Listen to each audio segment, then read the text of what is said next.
Hey there, guys. You want to get nuts? Let's get nuts. I hope you guys are doing well. Welcome back to the brand new weekly live show. And thanks for joining me once again. I hope you have your popcorn ready, something cold to drink, 3 ice cubes, no more, no less. And hopefully the stream is working. I'm going to double check it here in 1 second so I can make sure I'm not echoing all over the place because my YouTube stuff has been glitching out for the last few weeks. And thank you guys for joining me. Oh, it is working. Okay, good. Hey, YouTube, you worked today. That's amazing. Yeah, over the last few weeks, YouTube has not been showing you guys or notifying you of the live streams when I'm live or before I go live. And once I record the live streams, they're supposed to upload magically to YouTube so you can watch them if you miss them. But YouTube hasn't really been doing that. And if they do it, they wait like 2 days, then you don't see them in your sub box. I think YouTube just hates me. But either way, if you guys want to check out the live show every week, make sure you click that stupid bell notification and make sure you subscribe. That way, hopefully, you don't miss the live streams or just follow me on Twitter at @TheFlickPick. Whatever one is easier for you. But the first bit of movie news I want to talk about today before we dive into your questions, the rumor and speculation right now is Michael Keaton is in talks to return once again as the Caped Crusader, Batman, in the upcoming Flash movie in 2022. Now, this is all just rumors and speculation. This could be true or it couldn't be true, but in my opinion, I hope it's true. I need this to be true because there's been rumors of Keaton returning as Batman since people have speculated about an upcoming Batman Beyond film, which would have made a lot of sense. But if you can't have that, having Michael Keaton return in a Flash movie, yes, please, I'll take it. I love Michael Keaton as Bruce Wayne Batman. I thought he had the most charisma as a Batman. My personal favorite is probably Christian Bale, but I grew up with the Michael Keaton Batman movies. The VHS copy of Batman 1989, I used to watch that so many times on VHS over and over that one time it got stuck in the VCR. I tried to get it out with a pencil. The pencil broke inside of the VCR. My dad beat my ass. But either way, amazing, great memories. And I have a really weird, unpopular opinion. I've always secretly preferred Batman Returns just a little bit more than the 89 Batman movie. Maybe it's just because I had a lack of Prince music and I was a young boy watching Michelle Pfeiffer's Catwoman. Maybe that really intrigued me. Or maybe it was Danny DeVito's French flipper trick. I'll show my French flipper trick. You guys know what I'm talking about. But yeah, I want to know what you guys think of Michael Keaton possibly returning as Batman for a Flash movie. Now, obviously, this would be a Flashpoint paradox film where it's an alternate reality where Flash might encounter an older Batman who's going to be played by Michael Keaton in the future. And that's how it would play out. And that's perfect. Like, that's everything I've wanted to see. And you know what's great about everything right now? It really feels like once AT&T merged with HBO or essentially bought HBO, it feels like it's almost like AT&T is like the ultimate fanboy of the DC universe, right? It's like everything we've all wanted to see. AT&T came in, they're like, yeah, we're going to do that. We're going to make that happen. We're going to make that happen. We have a shit ton of money. We can do it. You want the Snyder Cut? Yeah, it's coming out next year, guys. Get ready for it. Which from a business standpoint has always, it just makes sense. You know, if you have this universe of characters, utilize them. Do everything you can. Make fans happy. Give fans something they want to see. And when you do that, guess what fans do? They go watch your movie and they give you money. So from a business standpoint, it completely just makes sense. So I think AT&T is the best thing that's happened to the DC universe because Warner Brothers wasn't taking the right approach. So hopefully AT&T does. And the other thing is it's sort of like AT&T stepped back and they looked at everything they had to work with. And the stream is really laggy.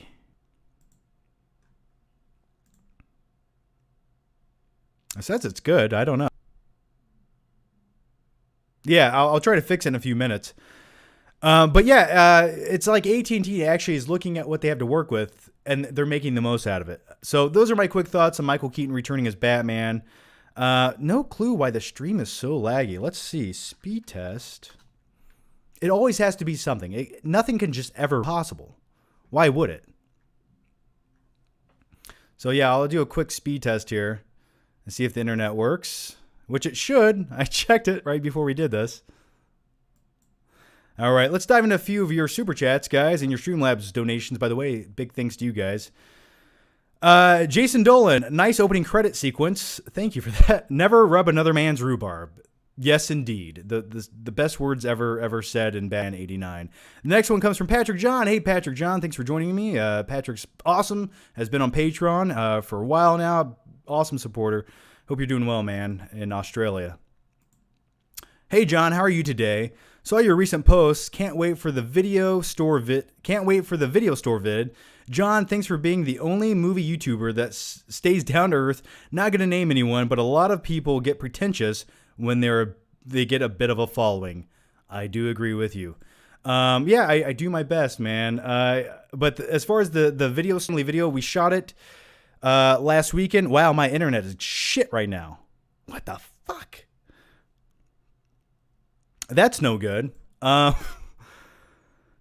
try to fix it here in a second. But yeah, the family video, we shot it last weekend. We did an awesome video in family videos. Next Monday, we're editing it right now. So look forward to that. Hey guys, I'm going to keep going here, but YouTube is all screwed up. I will be back in just a few seconds. Let me attempt to fix this stupid internet. I'll be right back.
And I'm back. It could be working. Is the internet better now? I'm not sure. I don't know what I did. Maybe there's some kind of weird setting with YouTube.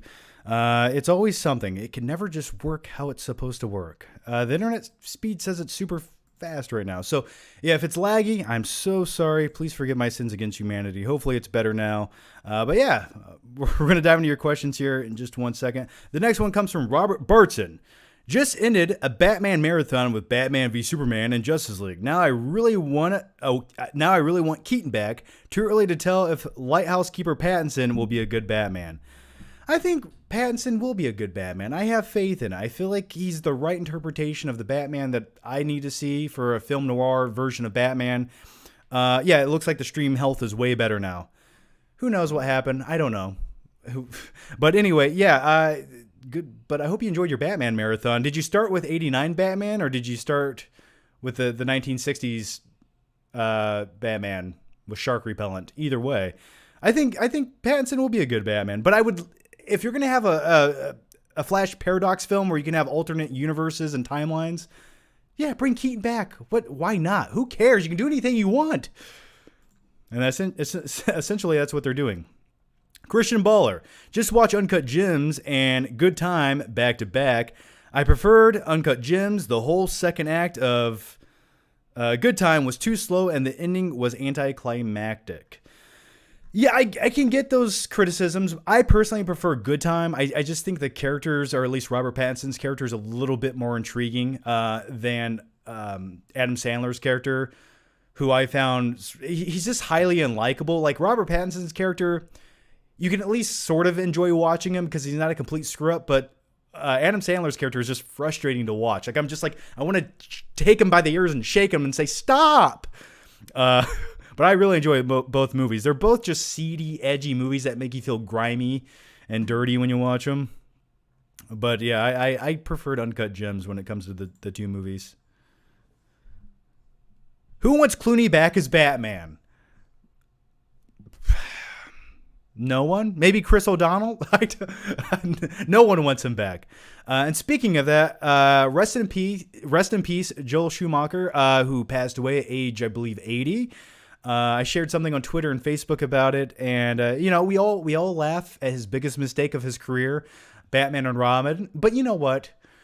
It's probably the worst Batman movie, but it's highly entertaining to watch. Nice to meet you.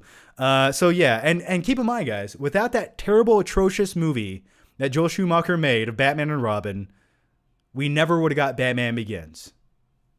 So hey, thank you. But in all fairness to him as a director, he has made a lot of great films just beyond the terrible Batman and Robin. I highly recommend watching films like Falling Down, a great movie that I relate to. If you've ever worked an office job, you will relate to Falling Down.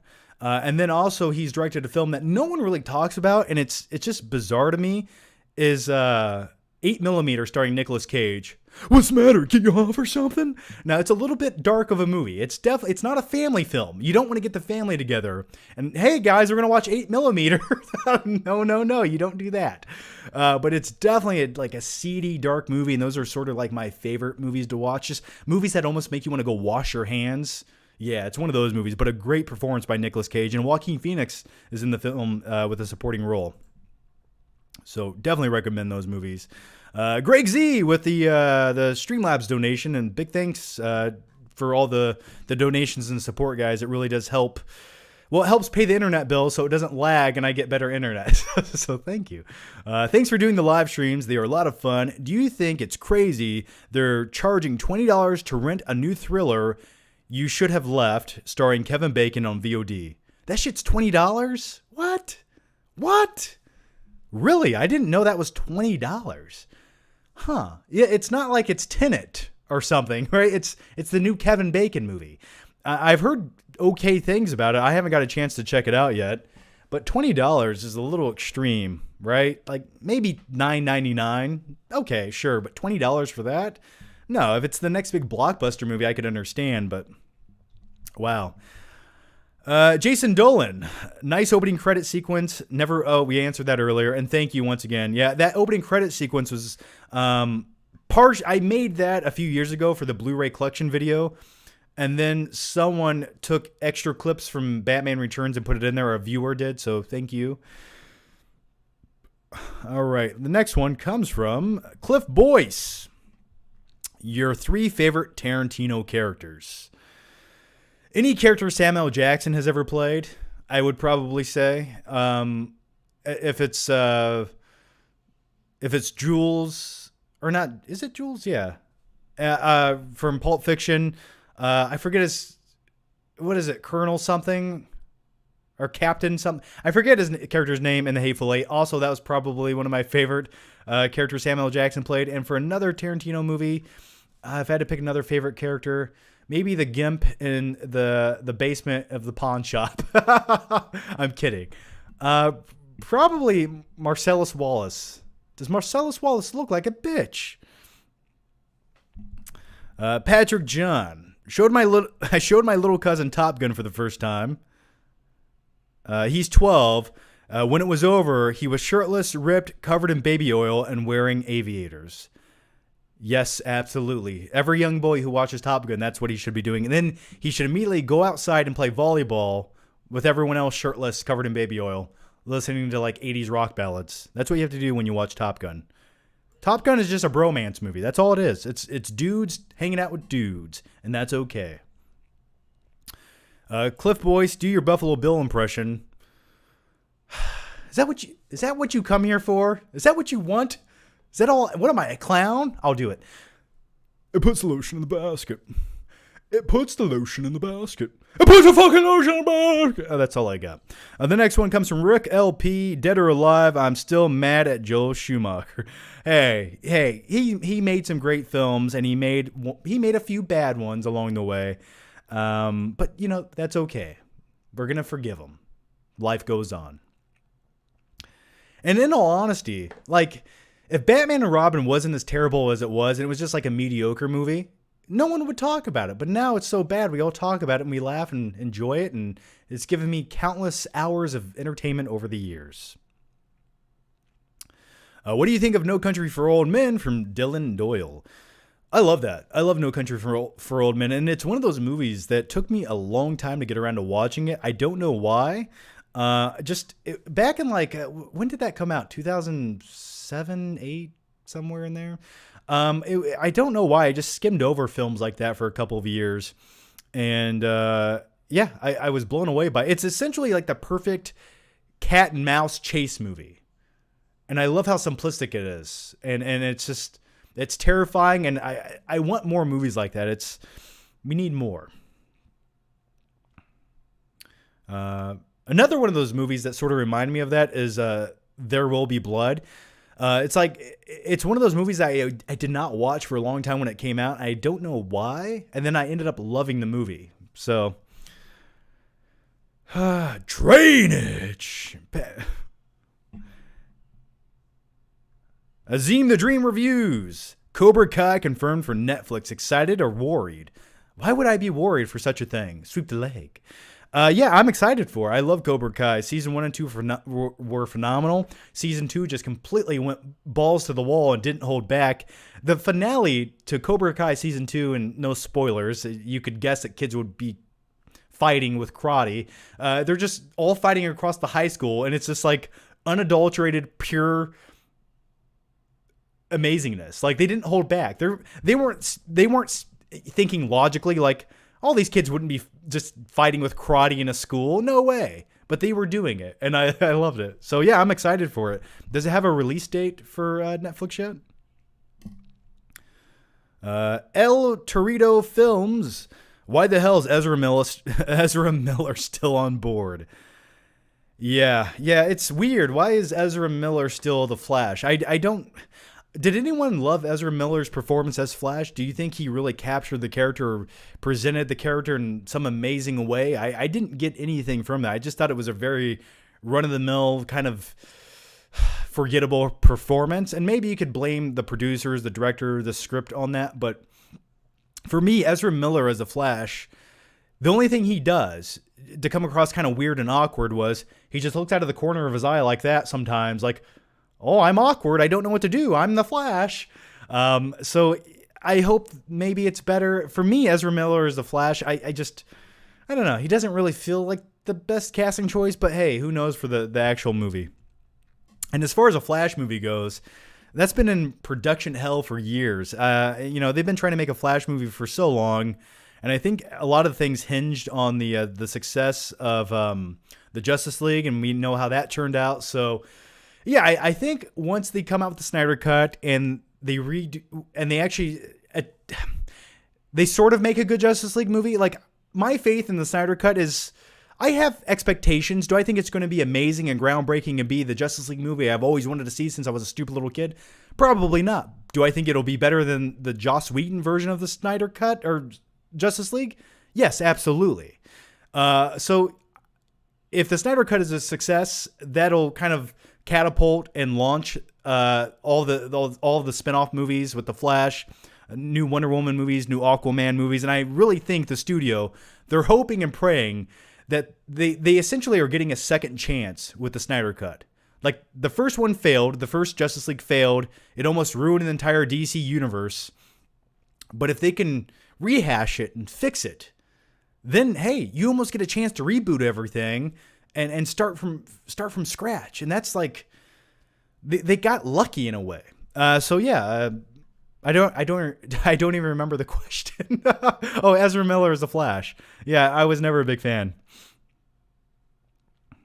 John Gomez. Honestly, the first time I'm against Keaton coming back as Batman.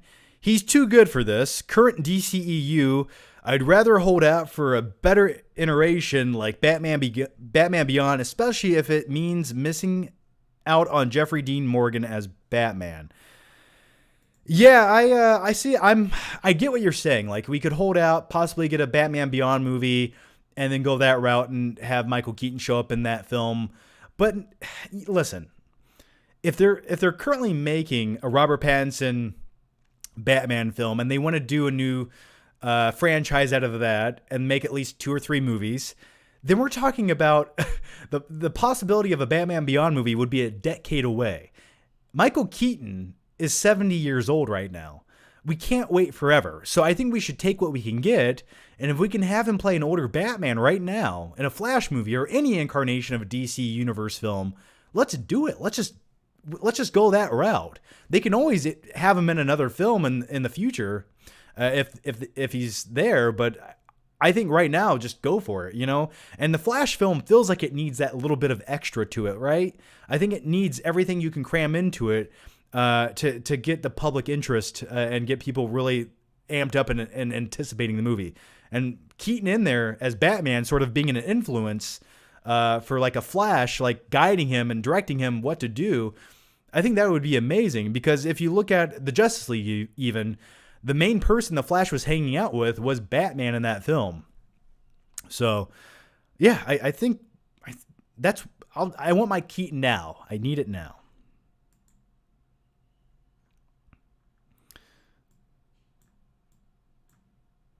All right, Jason Dolan. This is a long thing here, I think. Okay, new DCEU watch order through 2024. You list a lot of movies right there. Oh, that's the order that you should watch them all in. Yeah, I guess. Yeah, technically, I guess you could. Yeah, Wonder Woman comes first. Wonder Woman 84, then Batman 89. Yeah, you should just remove Birds of Prey. We don't need to watch. That doesn't even matter. Just remove that from the whole list, and I think we'll be good to go. Yeah, and you put in there the new Suicide Squad movie, but do we really even know the timeline of the new Suicide Squad movie? Do we know for a fact it comes after the events of Aquaman and Shazam? Do we know that for sure? Jason Dolan, Michael Keaton is only 68. Stop trying to bury the man. Laugh out loud. Yes, I'm sorry. I said 70. He's only 68. Please forgive me. Hey, Michael Keaton is still a young Batman in my heart. He's still Mr. Mom to me.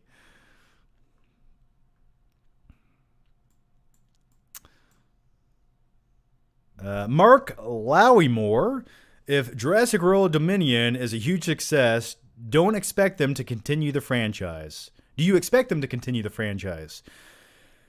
Yeah, because that's money. Any studio who keeps getting return on their investment would be stupid not to continue. So there's already talks right now, or it's in production, that they're going to have a Jurassic World TV series, which I think only makes sense because my speculation is after Jurassic World Dominion, essentially humans will live in this post-apocalyptic dinosaur universe where the dinosaurs have taken over and humans are just sort of surviving. And I think that new TV series will sort of be like The Walking Dead with dinosaurs in it. Probably. That's just my speculation on it. So yeah, I think if the movie's successful, they'll probably make another Jurassic Park movie down the road. But hopefully this one's just a lot better than Fallen Kingdom. Bidri Sargovia.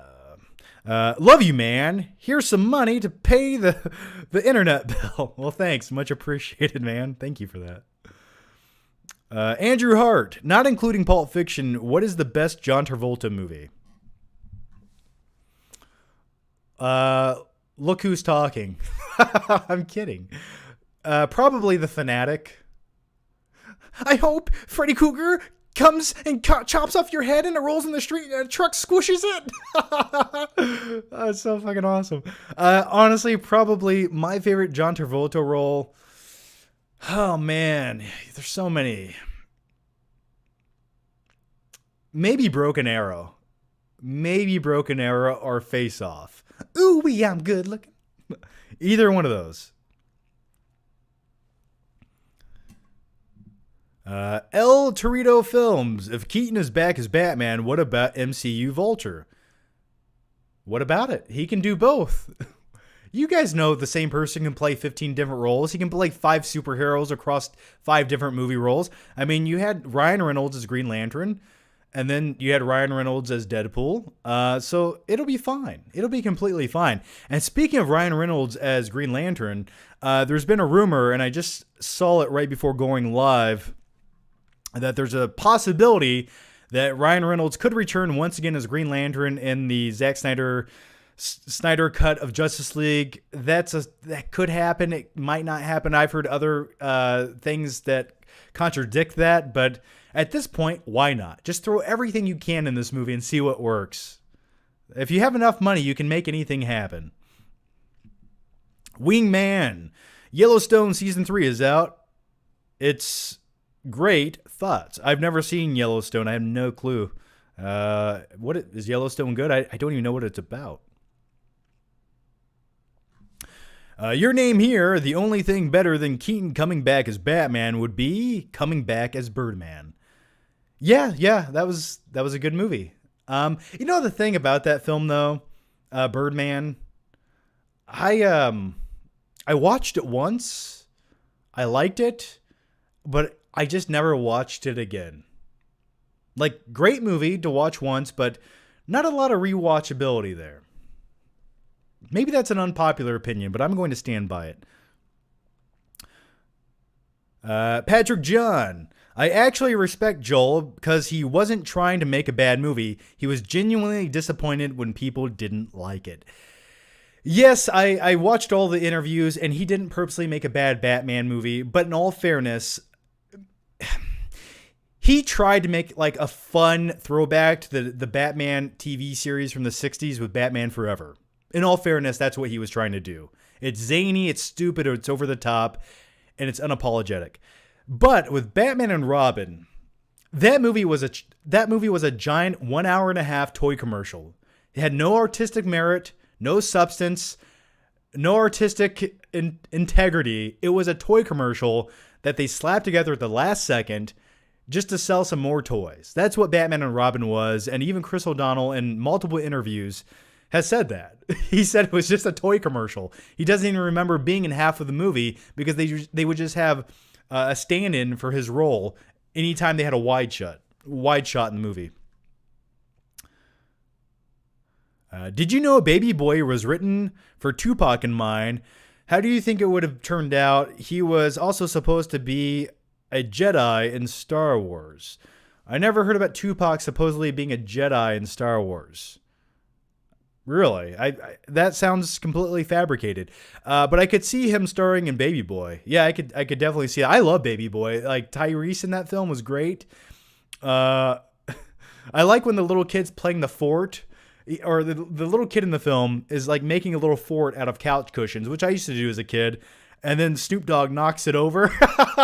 It's hilarious. Jody Joe. I love it. Zine the Dream Reviews. What you love about MK as Batman most? Also SC Top. Also Snapchat. Yeah, I think I answered your other Snapchat up there, right? What do I love most about Michael Keaton as Batman? He just had charisma, right? Michael Keaton has a lot of charisma as an actor because he sort of started out as a comedic actor, and he played the role a little bit zany and over the top, but just the right amount zany and over the top as Bruce Wayne. But when it came to Batman, Michael Keaton completely just transformed into Batman. Like when you saw him in the Cape and Cowl, you didn't see Michael Keaton. You forgot that was 5'7" Michael Keaton with curly hair who was Mr. Mom a few years ago. You forgot about that. So yeah, I think that's one of the amazing things that he did for the role. He was really iconic and memorable as Batman, right?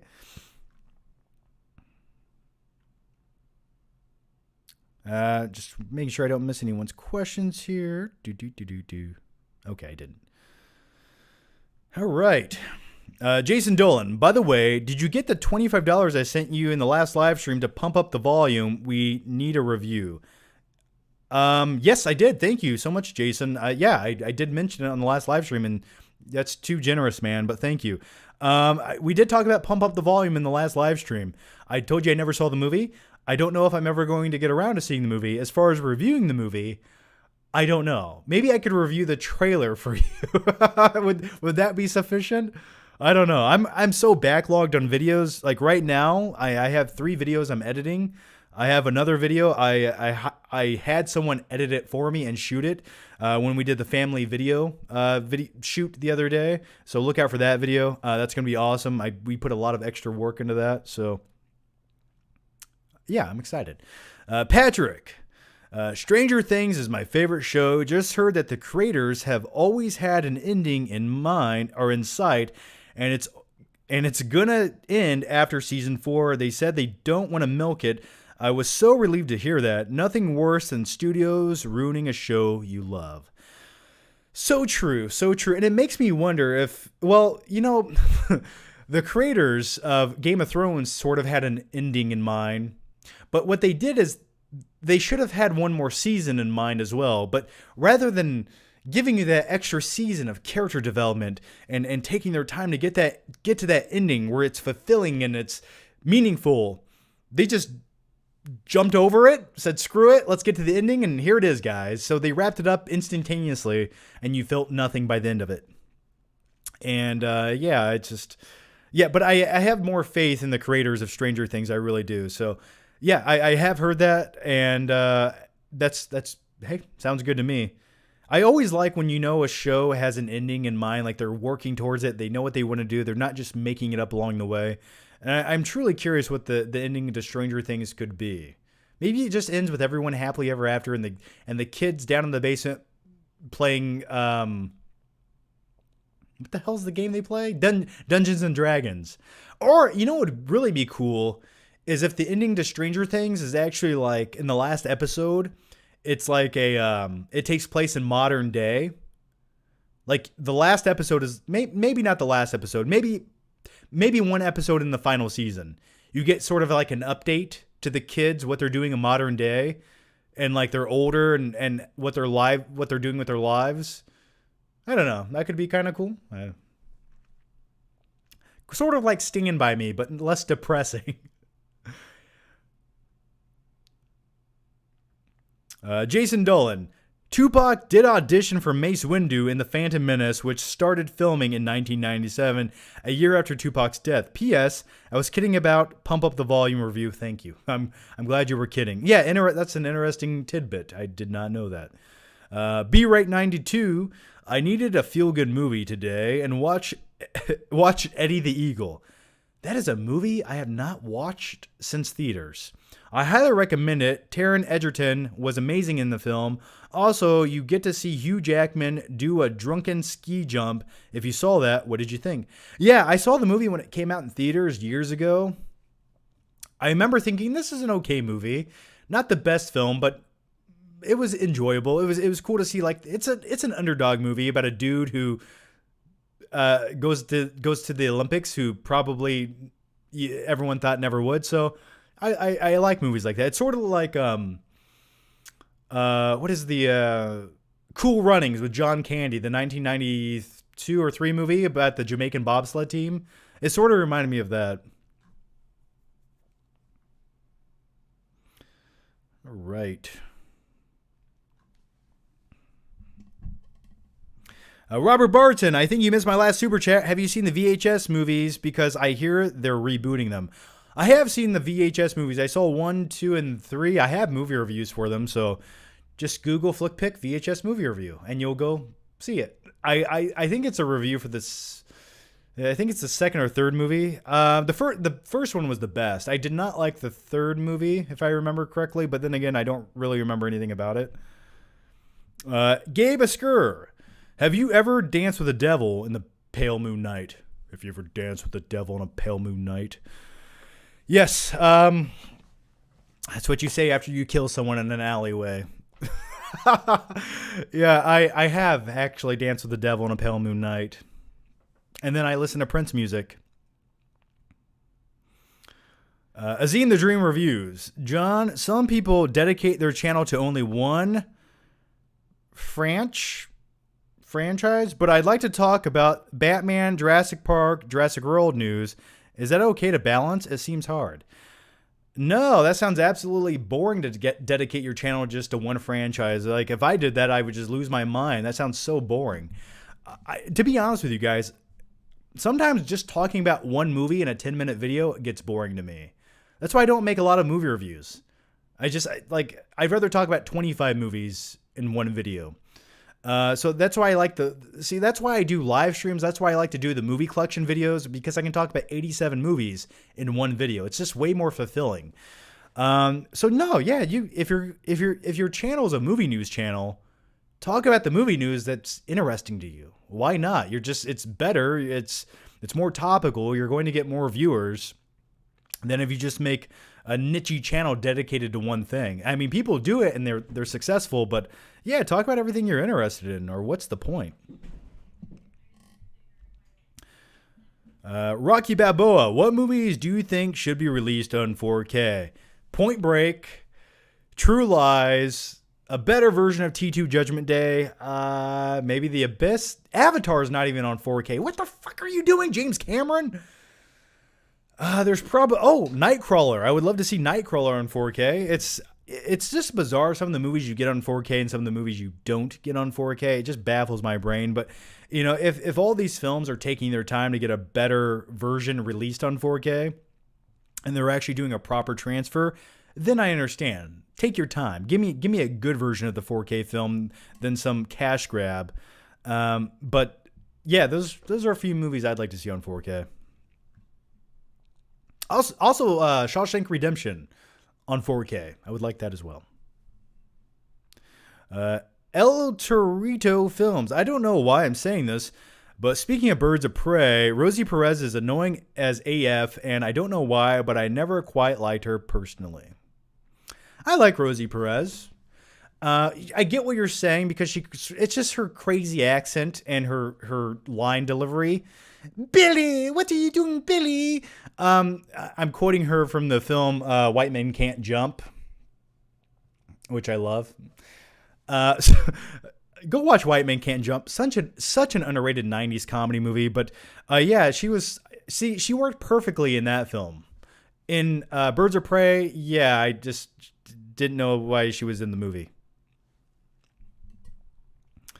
Noel Hernandez. I'm still building a 4K Blu-ray collection, but if I should keep buying some of the newer and older movies, I've never seen, like the Columbia Classics collection. And speaking of the Columbia Classics collection, what a great segue. We're going to be talking about this in just a few seconds, so stay tuned. I'm going to do an unboxing of this. I haven't even opened this yet. All I did is take off the plastic, and then I'm going to open this live, and you guys can watch and comment along the way.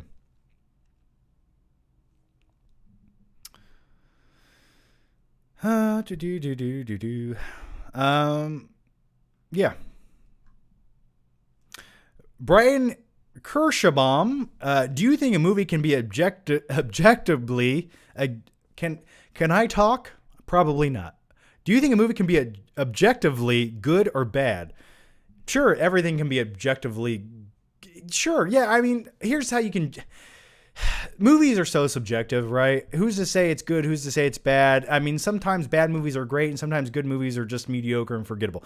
It's one of those things from a technical standpoint. Can a movie be objectively bad? Yeah, if you follow the rules of filmmaking and cinema, you can objectively say a film is technically bad, right? If it doesn't have the right lighting, if the framing's bad, if, just movies like The Room, you could say that's objectively a bad film from a technical standpoint, right? And if you don't say that, then I don't know if I trust your opinions anymore. But as an entertaining movie, subjectively, it's entertaining. So that's the subjective part. But objectively, I would say it's a bad film from a technical standpoint. Brevin's Flicks and Games. Hey, Brevin, how's it going? And thank you for the super chat. Much appreciated, Brevin. Hey, John, finally, a lot of fans' wish has come true. The Dark Knight Returns. Truth, 89 Batman is what got me into loving superhero films. And John, ever danced with the devil on the pale moon night? Yes, I have. And then I just listen to Prince music and I dance around spray painting classic artwork. And it's a great time and I love every second of it. Oh, that Joker. Yeah, so... yeah, and once again, guys, the Michael Keaton thing is just rumor and speculation at this point. He's in talks to return, but I think Michael Keaton would probably return as Batman. Why wouldn't he? I mean, he was in that RoboCop movie. Like, if he's going to do that, he'll probably return as Batman. Why wouldn't he? Rando Commando 41, thoughts on The Hunt. I did not watch The Hunt. I never got around to watching it. And The Hunt came out, that was like the first VOD movie to sort of come out when everything went to shit in 2020. And I just never got a chance to watch it. I don't know why. And then the movie came out and it's like it just didn't resonate with people and it was instantly forgettable. So if The Hunt comes on Netflix, I'll probably watch it. Lucas Bernausewicz. I'm sorry. I butchered your name. Are 4K movies worth it if you don't have a 4K TV? No, they're not. They make absolutely no sense if you don't have a 4K TV. None whatsoever. None. It's sort of like... Oh, it's sort of like not having a 4K TV. Yeah, if you don't have a 4K TV, don't buy 4K movies. If you plan on getting a 4K TV, then yeah, start buying 4K movies because those 4K movies come with the normal version of the Blu-ray, so you can still watch the movie, and now you're sort of future-proofing yourself with the 4K version. So I would recommend it that way, but yeah, man, if you're watching a 4K, well, first of all, they won't even work. If you put a 4K movie into a 4K player and you try to watch it on a non-4K movie, it typically doesn't work. The screen flickers in black and white or flickers and it simply doesn't work. So get a 4K TV and get that nice high resolution. Your eyeballs will thank you later. Mr. S. Hey, John, favorite 4K in your collection? Favorite 4K in my collection? Jeez, man. I'll tell you my least favorite, and that's Terminator 2 Judgment Day. And if you watched my 4K complete movie collection video I put out like 3 weeks ago, you guys would know how much I hate that abomination. It's a pile of garbage, and I just flush it down the toilet. But yeah, that's my least favorite. My favorite 4K movie is probably going to be Mad Max Fury Road, which ironically wasn't even shot in 4K. That's the crazy thing about Mad Max Fury Road. It was actually shot in 2K, but it looks so great when they upscale it with the bright, vivid images. It just looks great in 4K, and it looks great on any TV. So I would say that's probably my favorite 4K movie. Patrick John, how do you think we should handle the fact Hopper is in Russia now without being corny? Absolutely no clue. I don't know what they're going. I don't know the route they're going with it. I couldn't even guess or speculate what they're doing with the whole Russian subplot. I mean, I'm glad that it was introduced because what it does is if you're going to have a subplot that might dive deeper into the I forget what it's called. What's it called? The other place? I'm forgetting what it's called. But anyway, if you dive into that and you have like this whole subplot with these secondary characters, the best way to tell subplots with secondary characters is to sort of interject one character you're familiar with and show it through his perspective. That way, when you show the Russians in Russia doing things and using their technology to explore this issue, well, when Hopper's in that situation now, viewers can sort of relate to it. It's going to be told through his perspective, which is always the best way to present that. So I couldn't even really guess and speculate where it's going, but all I know is I'm excited to see it. Did they ever announce when the official date for Stranger Things season 4 is? Did they technically announce that? And by the way, guys, we have 432 of you in the live stream right now. So big thanks to everyone joining me right now. Much appreciated. Thank you for coming to look at my stupid face for a few hours, talking about movies and drinking a energy drink. Claudio Rogajan. Have you seen The Bank Job with Jason Statham? Probably the most underrated film and maybe his best other than Snatch. Highly recommend. Yeah, I did see, I'm a huge fan of heist films and bank robbery movies. I love them all. And I believe that film was based on true events, very loosely based on true events. I did see it. I actually saw it in theaters when it originally came out. And I remember enjoying the movie. And I would agree it's probably one of his better underrated films. Azim the Dream reviews. John, did you know that Jurassic World Dominion is supposed to come out June 11th? Some say as the original Jurassic Park. Also, what's the difference? BW, IMAX, and slightly a big screen. I'm confused. It's supposed to come out June 11th, same days. Oh, it's coming out the same day as the original Jurassic Park. Yeah, that's cool. It's always cool when they do that. And by the way, happy birthday to Batman 1989, because I think 31 or 32 years ago? 31 years ago, the original Batman 89 movie came out today. So yeah. All right, so the difference between IMAX and a slightly bigger screen. So sometimes when you go to an IMAX screen, you go to your normal movie theater, it says IMAX. Those are technically LIMAX screens. They're slightly bigger versions of movie theater screens with advanced and upgraded projectors and better sound systems, but they're not true IMAX screens. A true IMAX screen is like 5 stories tall. It's ginormous. And the thing that you typically see at movie theaters are a condensed version of that, but there's still a bigger screen with better sound and better audio and better visuals. So that's the big difference. Those are called LIMAXs. That's what I've always called them. And, you know, sometimes if you don't have an IMAX close to you, it's the best you can do. So that's typically what I aim to do. But if you can go to a true IMAX, like a true IMAX, it's amazing. I highly recommend going to one. Did Michael Keaton leave the MCU? No, he's still part of the MCU. There's no reason Michael Keaton can't be in the MCU and be Batman. Why not? Night King 01. By the way, you had Tom Hardy as Bane, then you had Tom Hardy as Venom. It's fine. We can do anything nowadays. Night King 01. Total Recall are Starship Troopers. Screw you! I really enjoy both. I think growing up, I probably watched Starship Troopers more than Total Recall, but Total Recall is one of those films. For some odd reason, I never watched it when I was a kid. Like, I watched RoboCop, directed by Paul Verhoeven, but I never watched Total Recall. So, yeah, I grew up watching Starship Troopers a bit more. So I think Total Recall is more of a classic, but Starship Troopers is so easy just to watch. Like, if it's randomly on, I can watch it. Michael Lay. Hey, John, are you looking forward to the confirmed Lemmy Chemister biopic? If you're middle, you'll love Motorhead. Yeah, I don't know a lot about Motorhead. I know they did like the theme song for like the Triple H, the WWE wrestler, which is a really cool theme song.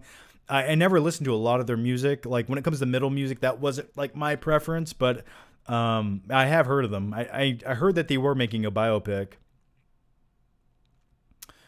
Gabe Eskur watched the three Hobbit movies over the week. Then we decided to watch Lord of the Rings, starred Fellowship the next morning, and then Ian Holm passed. Oh man, yeah, that's what a coincidence. So you spent like 7 days watching the Lord of the Rings extended cuts. Yeah, those take a lot out of you. Lucas Burnout, I can never say your name. Burnoutowicks. Can you show us your Green Lantern Blu-ray? Because if you really want me to, I can, but I'm not proud to do it. If you want me to do it, I will, just for you, Lucas. Let me find it back here.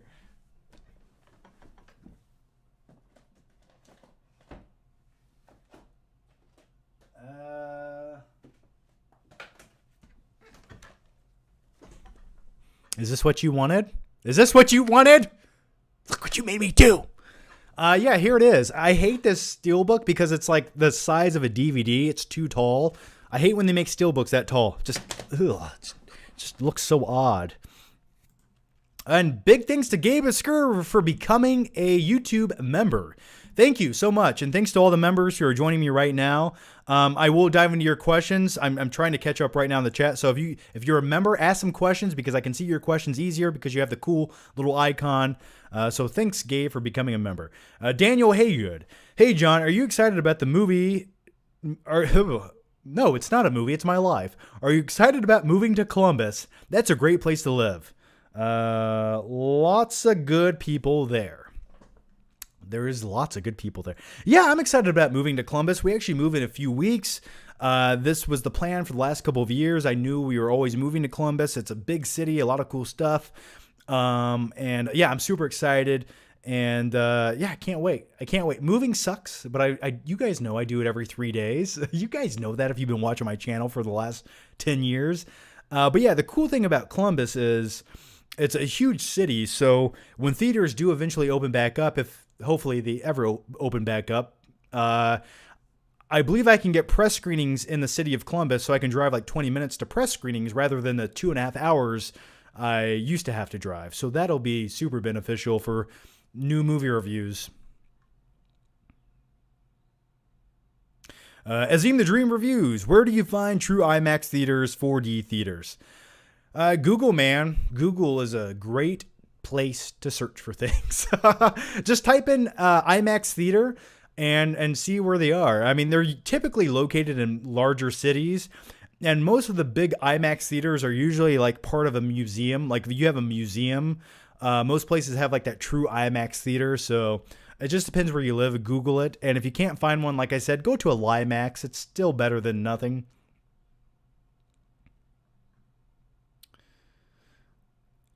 Steve. Hey, Steve. Thanks for the super chat. Much appreciated. John, what are your feelings on the new Matrix film? Do you enjoy the Wachowskis in part 2 and 3? Thanks for the great content. So my thoughts on the new Matrix film, super excited. I think they're going to give us that Matrix sequel that we've wanted to see since the original Matrix back in 1999. I hated the sequels to the Matrix. I hated Matrix 2. I hated Matrix 3. I remember in Matrix 2, I watched it with friends, and I got up and left halfway through the movie. I was like, what is this convoluted shit? Let's go. This is just like, it just felt like they were making the movie in front of a green screen. I hated everything about it, and it just lost what made the first one so good. I did eventually watch The Matrix part 2 multiple times after that, and I don't like the movie. Then Matrix Revolutions, I fell asleep in the movie. I think I fell asleep halfway through the movie in the theater and woke up and was just like, what's happening? I don't even care. It just ends with giant mech robots shooting into a giant a giant hole with things swimming into it. But I am excited for Matrix 4. I'm sorry. Yeah, I am excited for Matrix 4. I think what they're doing is they're going to have like another version of Neo and Trinity in this. So it'll be like a different version of the Matrix, sort of like almost a parallel universe to what we saw. That's my speculation, what they're doing. I could be wrong, but that would make the most sense to bring everyone back. Sort of like the original Matrix was like Windows 95. Now we're getting Windows 10. El Torito Films. What do you think of a live-action Teen Titans movie? Do you think it will be better than the live-action TV show? Because I think it's an improvement. I don't know anything about Teen Titans. I never watched the show. I don't know anything about the upcoming movie. I was just one of the things I was really never into, to be honest with you. I've actually heard good things about the previous Teen Titans film, the animated film. I've heard it was good. I didn't watch it. El Torito. Oh, we're not there anymore. We're here. Okay. Ethan Holgate. Hi, John. You mentioned John Travolta earlier. Blowout, directed by Brian De Palma, is a great movie starring John Travolta. Recommend. If you haven't seen it, it's also my favorite Joel Schumacher movies is Decab, starring Mr. T. Such a funny film. I've never seen that. Yeah, I'll look into that, man. What's it called? Decab with Mr. T? I need to watch that. Dylan Peter. Hey, John. What's your top 3 favorite WWE finishing moves of all time? Favorite WWE finishing moves? I don't know. The Stone Cold Stunner, the People's Elbow, and we'll go with we'll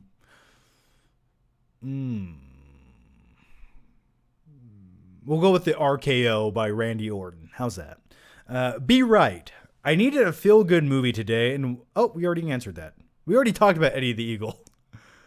Grim Silo. Thoughts on 1408? For me, it's one of the most underrated Stephen King films. Yeah, I liked 1408 when I saw it in the theaters. I don't think I've rewatched it since. I enjoyed it. It's a nice simplistic film that takes place in one location. Those are always really intriguing films to me. And I like movies that have to utilize their setting and their environment as much as they possibly can.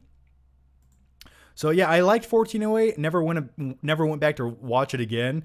It's not one of my favorite Stephen King films, but then again, I sort of one of my favorite guilty pleasure movies of all time is Maximum Overdrive, which Stephen King wrote the novel and directed the movie. And he said it was the biggest mistake he's ever made was directing that piece of shit. But I love it. If you haven't seen Maximum Overdrive, go watch the movie. It's like a live action twisted metal movie with trucks coming to life and Emilio Estevez, and it's phenomenal. Brian Kirschbaum, will 8K ever catch on? Yeah, they're making currently they're making 8K TVs, which by definition have more pixels and resolution, but the upscale things to fulfill all of those pixels, but you don't really have anything to watch on them. So it's sort of pointless to have an 8K TV. It's sort of a marketing gimmick. And in all fairness, there's not even really enough 4K content going on right now to justify 4K TVs. Like other than 4K physical media like Blu-rays, 4K streaming, sometimes it looks good, but it still isn't true 4K. You can still see the compression and you can see the artifacts, and it's just you're at the mercy of your internet provider when it comes to 4K streaming. So it's never as good as it can be. So yeah, I think it'll be a long time until 8K actually makes any sense, or we actually have 8K content.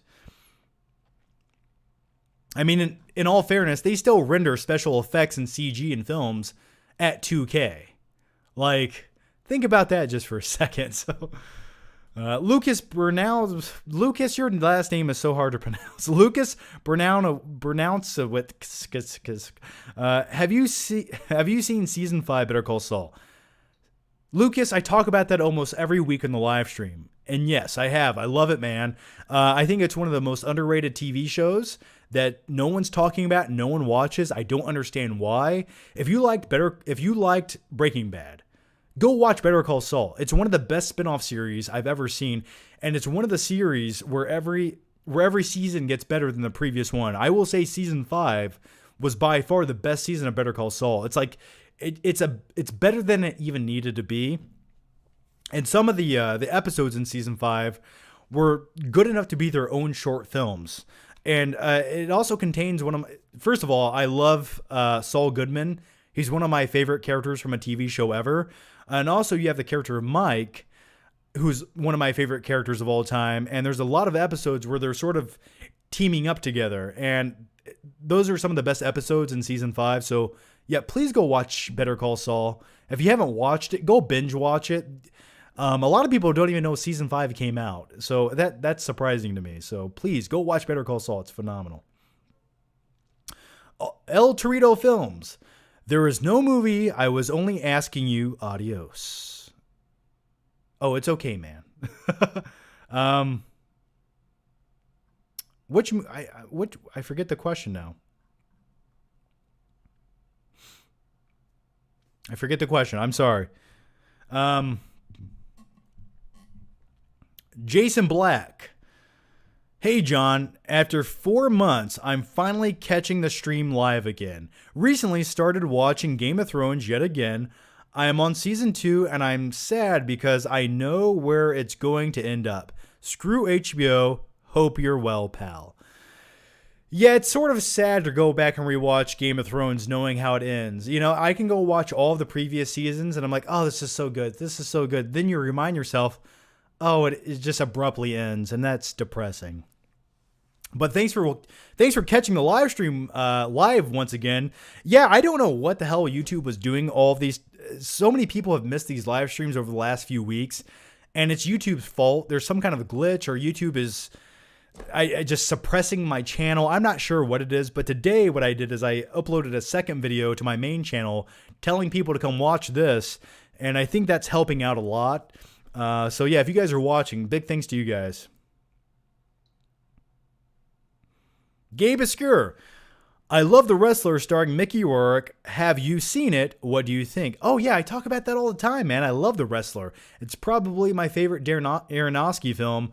Just a real true insight to professional wrestling and the downside of it, and sort of like what happens after your 15 minutes of fame. I love everything about The Wrestler. It's like a perfect movie.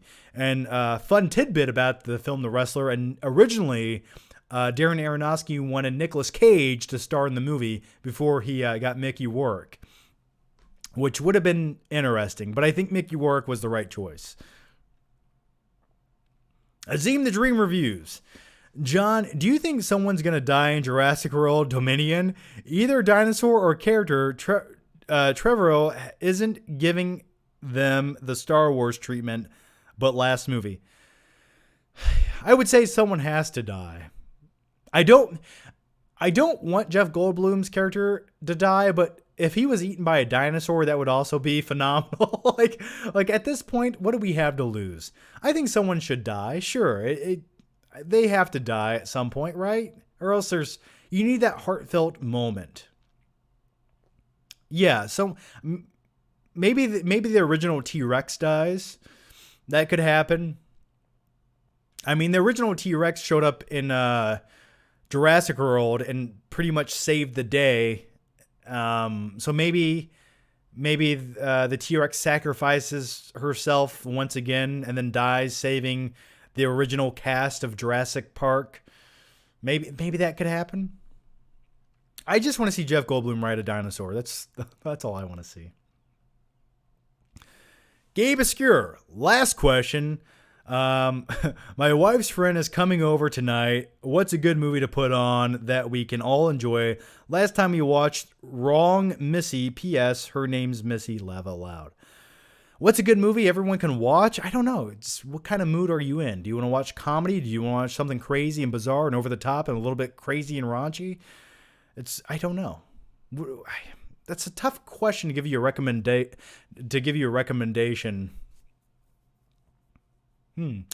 I'll ask the people watching, what can Gabe watch tonight with his wife and their friend? Which movie do you recommend? Let him know in the comment section right now.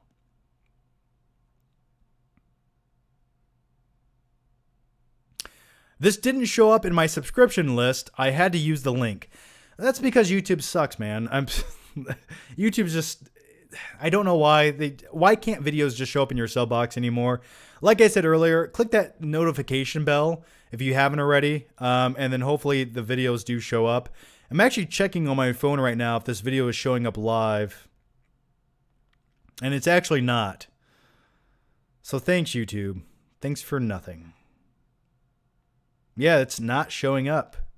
Oh, here it is. No, it's not. Yeah, it's not even showing up. Wow.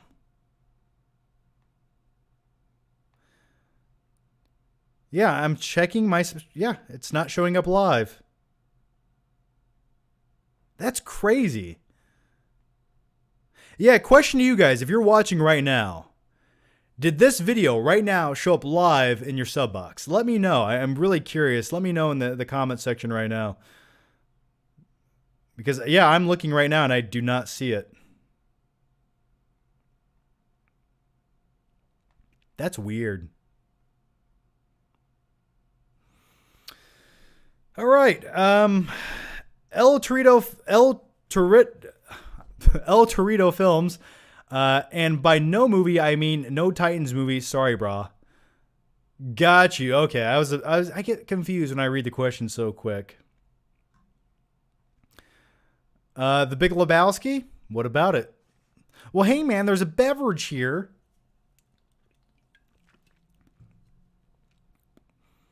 Okay, so we got a lot. Okay, so did it show up? No, it didn't. No, it didn't. No, no, no, no, no, no. Somebody says yes. Someone says no. Yes. Yeah, my question to you is, if you go to your sub box right now, do you see this in your sub box and does it say live down in the corner? Let me know that. It's live here. Yes, I got a notification. I got it in my inbox. Yeah, I don't know. It's hit or miss, I guess. I don't even see it in my own sub box. So YouTube, will you just fix your shit, please? I mean, can you just make things work? On the left, it shows you were at live now. No, it didn't. Nope, not in the sub box. Well, yeah, it's gone now. Yeah, I don't know. It's what do you do? How do you fix it? I've complained to YouTube and they never fix it. I don't know. Alex Murphy. Sorority Boys and Freddy Got Fingered are Happy Place movies for me. What are your thoughts on them? Freddy Got Fingered is an interesting movie. Daddy, would you like some sausage? I was a huge fan of Tom Green, and I still sort of am. And I remember when Freddy Got Fingered, it came out in theaters, and all my friends were really excited to go see it, and we did go see the movie. And it was okay. It was so stupid, but I was disappointed when I watched it. I was like, really? This was the movie you wanted to make, Tom Green? Like, I get it's stupid, but you could make any movie you wanted to, and this is the one you made, huh? My son can eat a chicken sandwich. Jason Dolan. I missed if you said it, but Stephen King directed Maximum Overdrive 2. I did say that earlier. Yeah, indeed I did. It's a terrible movie, but I enjoy it.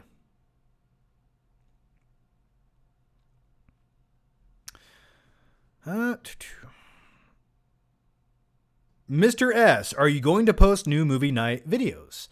Yeah, I sort of have a movie night video right now. I've been waiting to get approved. It's a long, like whenever you do a sponsored video, it takes forever to get it finalized.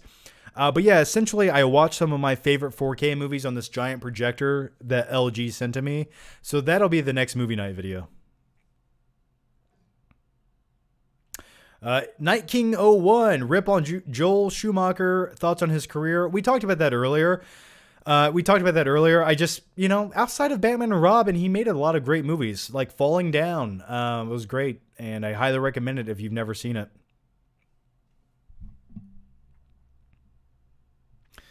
Making sure I didn't miss any questions here.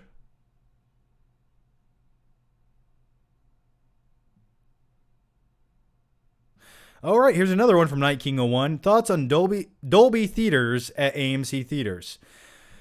I'm not super familiar with AMC theaters. It's the one franchise of theaters I rarely go to. Though we do have one down the street from my house, but it's kind of a crappy updated dollar theater that they renovated. Either way, are Dolby theaters just the better theaters? They're sort of like the RPX theaters that Cinemark have. If that's the case, you know what I hate about movie theaters? I hate that you have the normal standard theaters that show movies, and then you have the upgraded theaters that cost more, that give you a better picture quality and better audio quality. Just do that in all of your theaters. Like, make them all look good. Why do I have to pay more for this one that has slightly better audio quality? Like, that's crazy to me. So I've never liked that concept. If you want to charge me more to watch like the movie in the IMAX version of the screen, or the theater that has the IMAX, okay, I get that. But like the theater that has sort of like the same size screen that has slightly better audio and visual somehow, like what are you doing?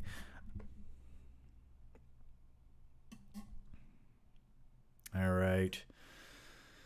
Grim Silo, have you seen The Gentleman yet? I have not watched The Gentleman yet. I keep saying I'm going to watch it every live stream.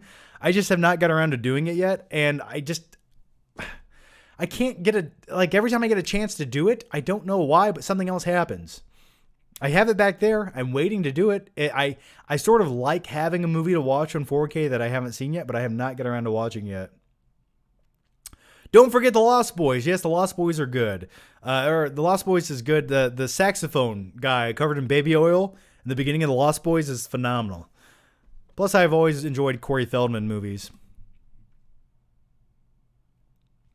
Mr. Drown 73 says, the only AMC theater I went to was a local dollar theater. It's gonna suck if they go under, because my dad and I have been going there since I was a kid. Well, I think they've said they're good to go for a while now, so who knows? Thanks for the suggestions, everyone, Gabe Obscure says. Little pick at the top shows not live. Sons of bitches. The Stranger in the Alps. The Big Lebowski is the greatest comedy ever. I agree, it's one of the best comedy movies ever made. I even renamed my channel after the censored "This Is What Happens, Larry" clip, because why not? 9-year-olds, dude. 9-year-olds. Also, I got the notification, but not in my sub box either. Yeah, like what the fuck, YouTube? Like, you'll send out the notification, but when I go live, the video disappears. And when you contact YouTube on Twitter, they'll be like, we don't know. Here's a helpful article that we wrote 5 years ago. Here you go, buddy. YouTube. Why? Whatever. I don't know why it does that. There's got to be some kind of weird glitch. Stylin' Moose V. John just saw Warrior for the first time this weekend. What are your thoughts on the film? Oh, I love Warrior. Nah. You weren't there when my mother was on her hands and knees in the house without heat, puking up blood. Nah, you were out somewhere getting drunk. I love Warrior. That movie made me want to go work out my traps more than ever before. I think it's like the closest modern day Rocky-esque underdog story movie that we have with MMA. It's by far probably the best MMA movie that exists. Hey you, John, why do some YouTubers have 2 channels? I don't know why all YouTubers have 2 channels, but I can tell you why I have 2 channels. And the reason is, I knew all along that I had other interests, right? I'm a weirdo. And I knew that my main channel was going to be the FlickPick channel, where I made movie-related content and videos that were sort of like, here, you know what you're going to get. There's like 4 different videos you're going to get. You're going to get like a movie night. You might get a flick trip video. You're going to get movie reviews. You're going to get movie news videos and some random movie talking about movies in some way or another. But with my second channel, John Flickinger, that used to be called John Flickster, I wanted a whatever channel. I wanted a channel where I could do whatever I wanted, and I could just do crazy vlog videos. I could talk about movies. I could talk about the gym. I could talk about just crazy weird shit like chicken sandwiches. And I have videos talking about chicken sandwiches late at night. So that's why I made a second channel. It was sort of just like my vlog channel. And the reason I did that is People on YouTube, a lot of viewers of YouTube are very, for lack of a better term, I'll say fickle, right? If you give them too many things on one channel, they don't like that. People sort of like the same thing over and over and over again. For me, that's boring and redundant and gets repetitive instantaneously, but some people like that. And there's a lot of channels that have found success doing the same thing over and over and over again. And it works. For me, I can't do that. So I made 2 channels so I could do whatever I wanted on my second channel. And then on my main channel, you sort of know what you're going to get every time. Randall Commando 41 says, what TV show should I start watching, Hannibal or Dark? Never saw Dark, never saw Hannibal. I've heard great things about Hannibal, and I want to start watching it because Hannibal Lecter is one of my favorite characters of all time. I felt like the TV show wouldn't do the character justice, but I've heard it's great. So I think that'll be the next show I possibly binge. Or at least I'll give it a try. Rob K. John, I've got a serious question. Why'd he spill your beans? Because I didn't like his cooking. Ethan Holgate, finally, someone who agrees. Pascal from Holland. Well, hi, Pascal. Or Pascal. Hi, John. Did ye see the movie Requiem for a Dream? It last night was so expecting a mind-blowing ending that when it ended, I found it mellow. Greetings from Holland. It's 2:30 at night. Well, go to bed, man. Yeah, I like Requiem for a Dream. It definitely is a film that makes you never want to do drugs. I think every kid should watch that movie at age 10 just to scare you off from doing heroin. But really enjoyed the movie. And it's got some really intense scenes in there, especially with Jennifer Connelly. That's to say the least. Yeah.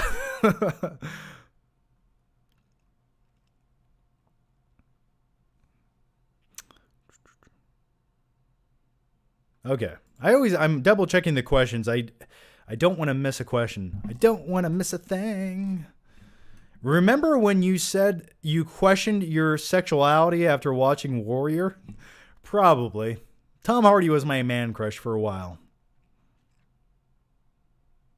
John, top 20 90s action movies to watch. I'm not answering that right now. Come on, man. Come on. But if you want me to, I can. Point Break, Terminator 2 Judgment Day. We'll go with Speed. We'll go with The Matrix. So we'll go with Die Hard with a Vengeance. So we'll also go with Face Off, Broken Arrow. How many have I named so far? I don't even know. Can I just go with those? Those are some of my favorites. Obed Arzaga. What are your thoughts on City of God? Have I watched City of God? I want to say I watched City of God when I was too young to probably appreciate it. I feel like I've watched the movie. Just for the sake of not being able to verbalize any of my thoughts on it, I'm going to say I haven't seen City of God.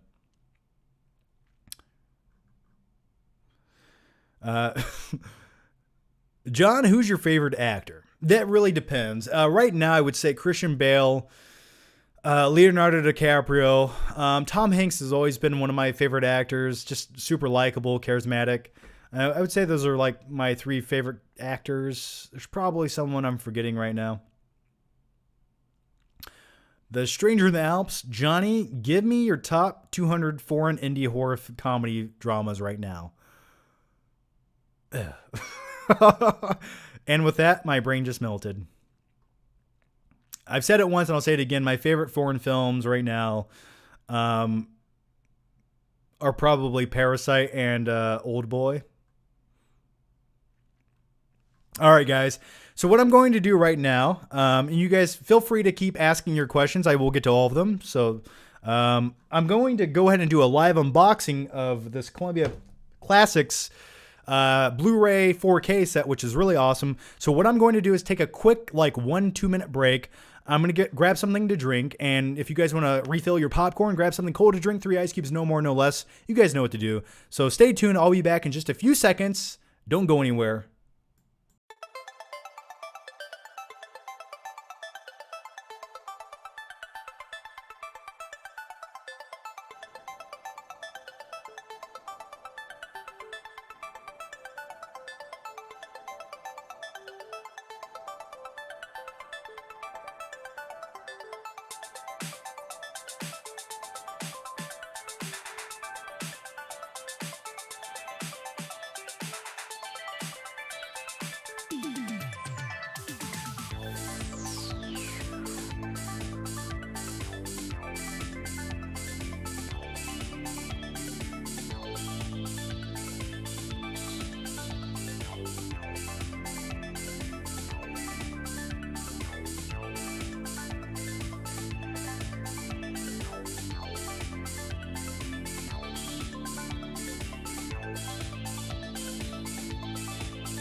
And I'm back. Okay, guys, I'm going to answer this a few quick questions here, and then I'm going to dive into the unboxing over here because I'm excited to unbox it. I've been waiting all week to open this for you guys live on stream.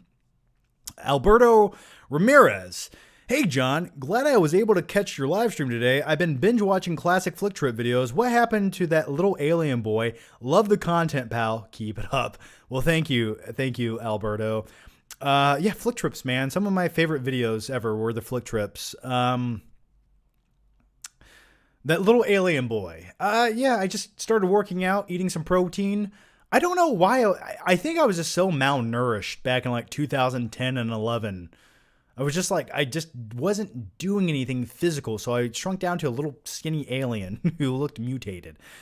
Jason Dolan. What is your favorite Studio Ghibli film? I don't watch the Studio Ghibli films. I'm not a huge anime fan. I just, I've had friends who like those films and they've introduced them to me. I don't personally have a favorite. I know they're great. People love them. They're iconic. I never got into them. It's one of those things that just never was for me. Maybe I'm missing out. Maybe one day I'll go watch them and love them and enjoy them. Hey you, would you mind not shooting at the thermonuclear weapons? Oh yes. Broken Arrow. That's a great line. Well, you see, Mr. Whatever, this is a military operation, and you wouldn't know dick about that. I love it. All right, guys. Now it's time for the unboxing portion of the live stream. We have the Columbia Classics 4K Ultra HD Collection Volume 1. So I have no clue what's going to come in Volume 2, but this is awesome. It was sent to me for review, so let's do that right now. This is awesome. And 4K movies. I love the higher resolution. It just makes me feel better about who I am and what I'm doing in life. I even left the little sticker on the top here. I almost don't want to take it off, but I'm going to be, let's just be very gentle with it. Ooh, that felt good. Okay. In this set, you have, let's see, you have I can't read. You have Mr. Smith Goes to Washington, Lawrence of Arabia, Dr. Strangelove, or How I Learned to Stop Worrying and Love the Bomb, Gandhi, A League of Their Own, and Jerry Maguire. Those are all great movies, and I know Jerry Maguire is a good movie, but it's like, how do you put Jerry Maguire in there with Lawrence of Arabia? Like, okay, sure. So before we open this up, you can't complain too much. But this was sent to me and it has a big dent in it. I don't know if you guys can see that. It has like someone punched it out of anger. And I don't know what happened there. Maybe I can pop the dent out, but it sort of makes me sad.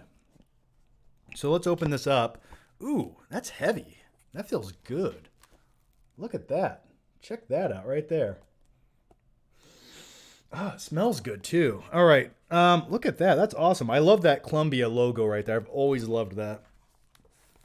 All right. So let's open this up. So you have all the movies in these little on the side in these little pockets right here. So over here you have Jerry Maguire, A League of Their Own, and Gandhi. Now, I don't think I've ever fully watched Gandhi, but as far as Jerry Maguire, I have seen it. Not my favorite Tom Cruise movie, but I probably should go back and rewatch it. A League of Their Own, I absolutely love that movie with Gina Davis and Tom Hanks. I remember watching it over and over as a kid on HBO, and it never gets old to me. It's a movie based on true events, and I definitely recommend everyone go watch it. Really interesting time when all the soldiers went off to World War II. We didn't really have a men's baseball league, so people got together and they decided to make a women's baseball league, and no one really believed in it at first, and then it picked up steam and people really enjoyed it, and Tom Hanks is a coach in the movie who does... Yeah, never mind. So anyway, and then on the other side here, you have Dr. Strangelove, Lawrence of Arabia, and Mr. Smith Goes to Washington. Now, I've never seen Mr. Smith Goes to Washington. I've seen Dr. Strangelove and Lawrence of Arabia. I think I watched years ago, but that's one 4K movie. I definitely have not seen Lawrence of Arabia on 4K. And that kind of film, I really want to go watch on 4K because it was classic films shot on real film to watch in 4K if they have a good transfer. That's like watching the movie for the first time again, especially films like that with a huge epic scope like Lawrence of Arabia. That's a movie I want to watch soon. So yeah, let's open this up. I don't even... Oh, there's a booklet in here. So if you open this, it's really hard to do with one hand. How do you open this? Okay. Now it's got a booklet in it. Let's see what's in this.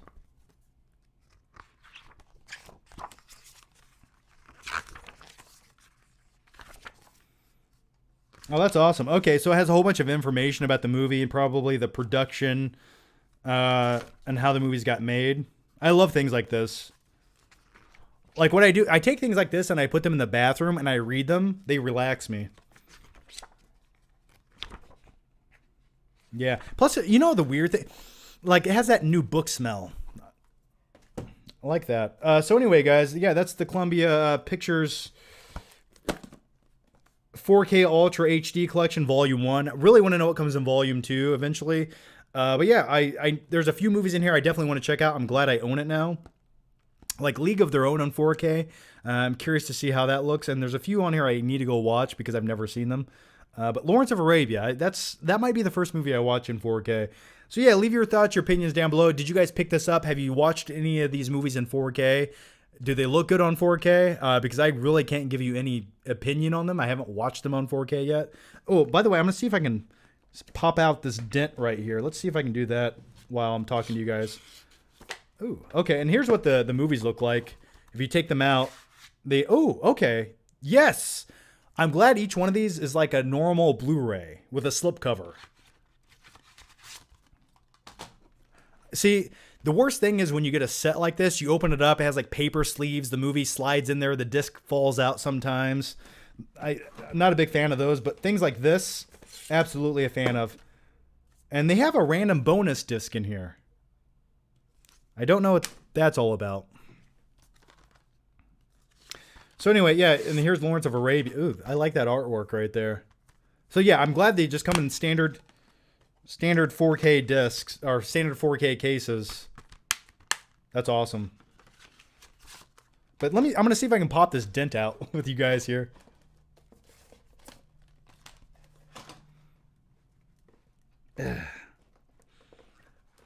Trying to pop the dent out.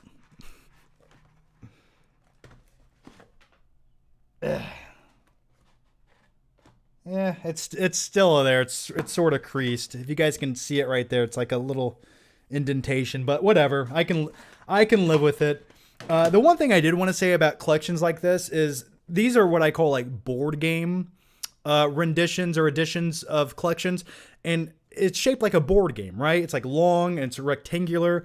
I always sort of preferred when they're more of a square, sort of like something like the Game of Thrones box set, where it's just a square and you can put it on your shelf and it doesn't really take up a lot of space like this. It's just a big square, and I prefer collections when they're that shape. It's just easier to sit on the movie shelf. But that's just my nitpicky little complaint. All right, we can get back to your questions now, and I want to see what you guys thought about the collection here. Night King 01 says, should have put Bridge in the River Kwai in that set. Yeah, I used to own that on Blu-ray, and I sold it or traded it for another movie because I watched it once, and I was like, that's good, but I'll never watch it again. But I remember the Blu-ray looking phenomenal. Rip the box set 2020 to 2020. Thanks, man.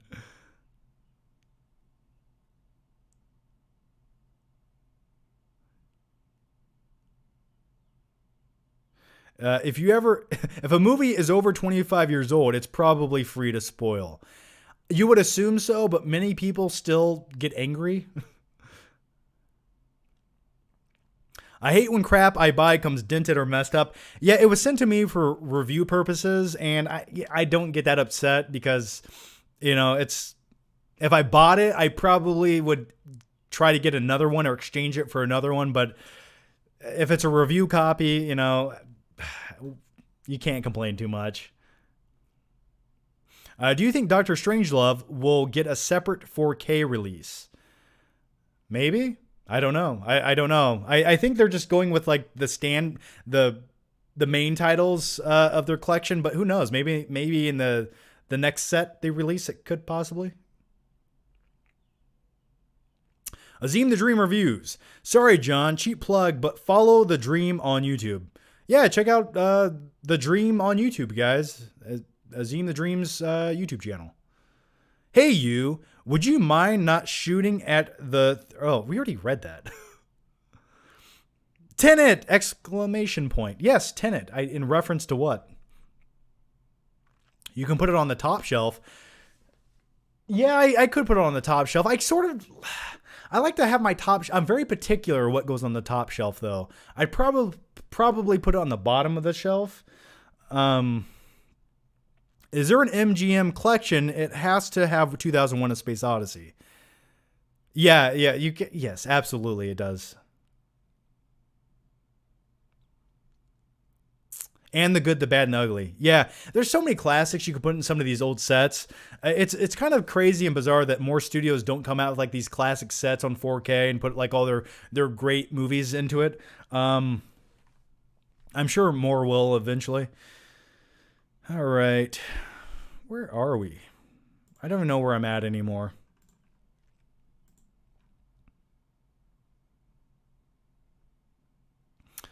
Where's the questions? Okay. All right, guys. I'm going to answer a few more questions because I'm all out of... I have one more sip left on this. That's good. That's good stuff. So yeah, if you guys have questions, get them in now. I'll try to answer as many as I possibly can before I go. And before we even do that, we have one from Jaskakina. It's almost 3 a.m. in Poland. Watching while I work late. Don't tell me to go to sleep. I'm a grown man, John. Oh, you can stay up as late as you want, man. Hey, watch me. You can just watch me until you fall asleep. You're listening to the soothing sounds of the Flick Pick 101 at 3 a.m. All right, all you cool cats and kittens. Let's answer a few more questions here, and I will... You guys want to play Pick the Flick? Is that what you guys want to play? I was going to skip it today. I was thinking about skipping the Pick the Flick. I'm still really pissed at YouTube. Put my video in my viewer sub boxes, YouTube. Please. Johnny's all out of love. Yes, I am. I after about an hour and a half of doing these, like I use up all my energy and then I start to just fade off into obscurity. You guys want to play Pick the Flick? All right. If you guys want to play Pick the Flick, do me a big favor. Give the video a thumbs up. That's all I ask. Just click that thumbs up button. Smash that shit. Let's get the YouTube algorithm going, guys. YouTube likes it when we push the thumbs up button. It's what they want. And in all seriousness, if you guys can, and if you guys want to join the live streams from now on, just click the notification bell so you don't miss them, because YouTube is not going to put this in your sub box. And by the way, check out the t-shirt. I have to return some videotapes. That's my custom t-shirt I made. It's at the link down below at Teespring. And some people bought this, so I very much appreciate it. Appreciate the support, guys. And if you guys tweet me a picture of you guys wearing this bad boy, I will share that shit. Philip Chandler says, "Hey John, is there a flick that gets you pumped up and inspired to work out?" Yeah, there's a few. There's definitely a few. Like we said earlier, the movie Warrior gets me pumped up. Anytime I watch Warrior, I'm like, I'm going to go do shrugs right now. Another one would probably be Rocky IV, the training montage. Just any song played in the movie Rocky IV instantaneously gets me pumped up to want to go to the gym and do bicep curls. Or run to the top of the mountain and scream my enemy's name. Robert Barton, pick the flick. John laughs because he's Batman. Thank you. All right, guys, let's play Pick the Flick. You guys asked for it. I'm here to give you what you want. And because that's the least I can do for you guys watching and looking at my stupid face for the last 2 hours. All right, guys, here goes the Pick the Flick intro. If you guys have never seen this intro, all I can do is say I'm sorry. Pick the Flick! Yay!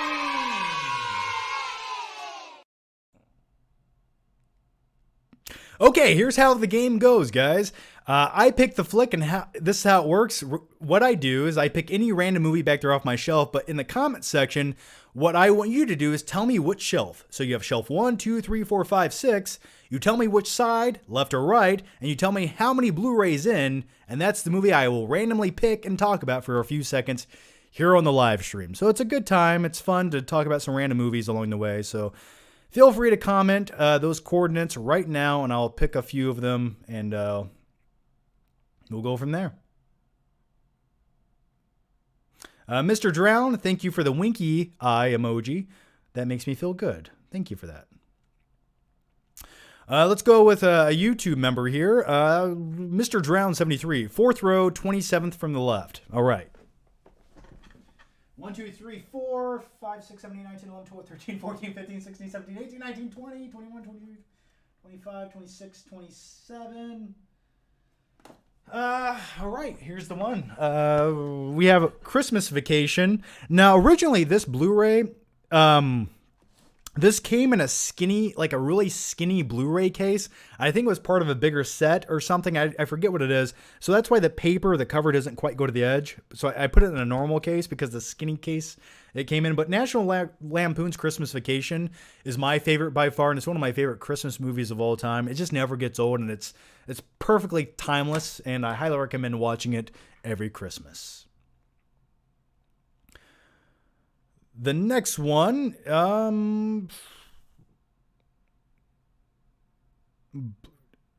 Blu-ray to the left of Over the Top Blu-ray. I don't even know where that is.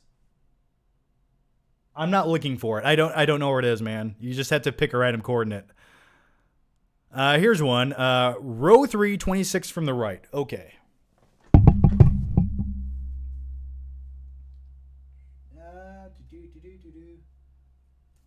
All right.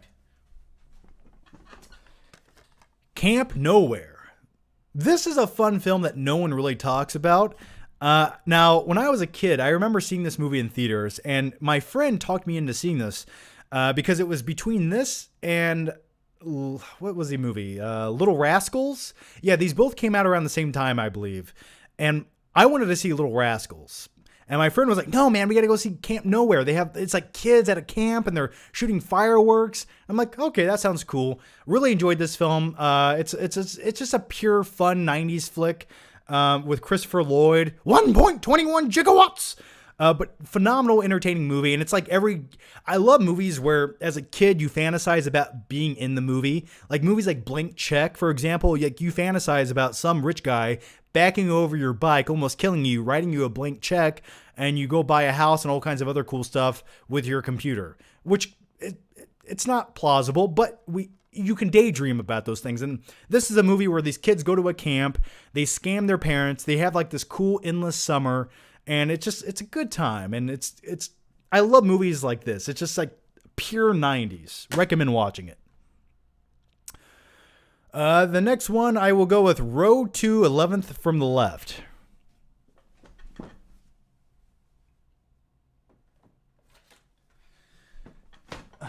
Ghost, one of my favorite Patrick Swayze films of all time that still makes me sad when I watch it. One more drag. If you haven't seen the movie, you don't know what I'm talking about, but this is coming out on 4K soon, I believe, and I requested it to get it. So, really great Patrick Swayze movie. Night King 01, second row, 14th from the left. All right. 12, 13.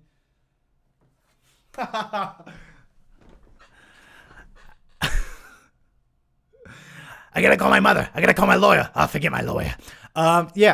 Independence Day. Saw this in theaters with my stepdad. Loved it the first time I saw it. Still love it to this day. One of the best Jeff Goldblum movies ever made. David, if they want HBO, they'll call you. This is when Roland Emmerich still had like vitality and was making like fun movies. Now his disaster movies are just like, there's no charisma. The characters are instantly forgettable.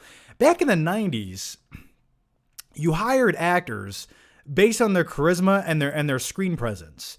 Now, for the most part, actors just feel like hollow vessels reading lines off some mediocre script.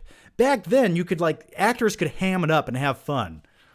That's what I miss most about older movies. Pascal Twos, thank you for becoming a YouTube member, man. And look out for the upcoming Q&A just for YouTube members and Patreon members. So thank you. All right, I'm going to pick like one or two more of these.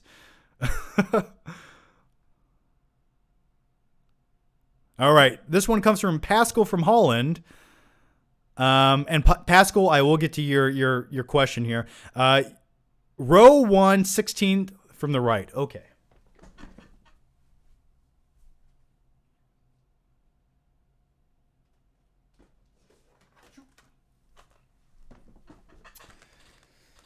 Escape from New York. Phenomenal film. Probably my favorite John Carpenter film as far as like score goes and just the tone of it. I still love Halloween, but for me, this is you can watch this movie any time of the year as opposed to like Halloween. I save it for around fall time. Snake Plissken, one of the most badass characters ever created. And they've been trying to reboot this movie for a very long time. And I think it's in like development possibly. But just everything about the score to this film, that synthy sound, the nighttime sequences of Snake Plissken running around New York, the Duke of New York. This movie never gets old to me. I've loved every second of it since the first time I ever watched it on like beta tape as a kid. All right, I'm going to do one more of these. I'm going to do one more. Let's see. Pick a good one here. Let's pick one more.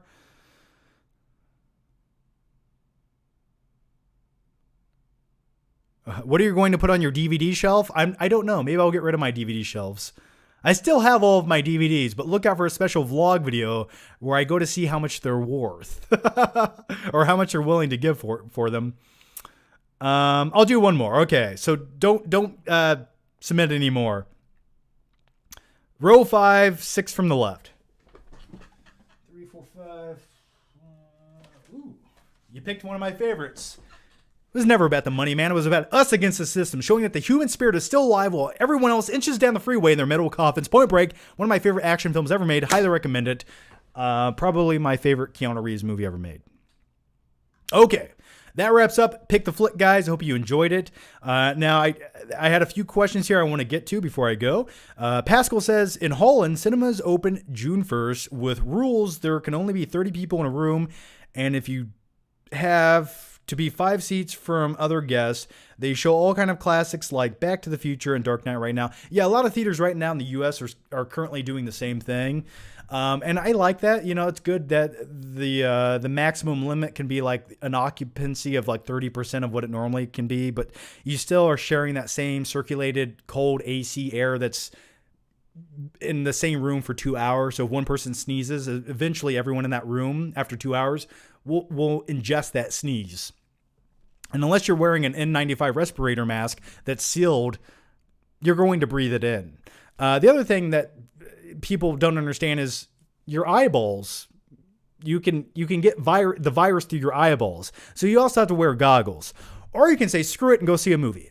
So yeah, it's one of those crazy things right now. But I am looking forward to going back to the movie theater. I just want everyone to be safe. My best advice is when you go back to the movie theater, buy a ticket in the very back. The furthest back seat you can possibly find, away from everyone else, so you're at the highest elevation, and try to do that. That's at least what I'm going to try to attempt to do when I go back to the movie theater.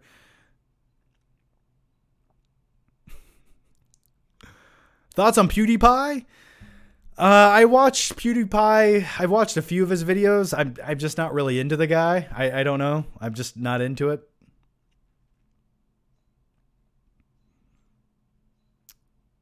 Yeah, Point Break 2015. Yeah, fuck Point Break 2015. What a garbage stain movie. Don't talk about Point Break 2015 here. Never. All right, guys, that's going to wrap. I think I answered all the questions here. I hope I didn't. I don't think I missed any. Tenet is happening July 31st. Yes, indeed it is. I talked about that on the last live stream. I'm looking forward to it, man. I need it. Hopefully it comes out July 31st, unless they delay it once again. I hope not. Set in the projectionist room. Yeah, that's actually not a bad idea. That's not a bad idea. I would love to set up there. Wearing masks in public is the law in Washington. Yeah, most masks are just, they make you feel better about it, but really they're not doing anything. It's like a thin little piece of paper that's not really helping you do anything. It's like me going like this and thinking that works. Most masks don't do that. They even have warning labels on the mask that say it actually doesn't work, but it's all about comfort. Like most masks are the equivalent of doing this. This is what you're going to get. You need a respirator mask. That's what you need. But either way, guys, we'll just leave it off there. But as always, guys, thank you so much for joining me on the live stream. Thank you so much for watching. Thank you guys for just being here. And big thanks if you guys left a super chat or a Streamlabs donation. That really does help, and I appreciate it more than you will ever know. It does help make YouTube videos possible. Look out for a couple of videos next week. Doing the family video. Doing the family video where I go back to family video and talk all about retro video stores. It's really good, and I think you guys will really enjoy that video. There's a few other videos I'm coming out with. Hopefully I can edit them in time, and there's a few vlog videos going live on this channel.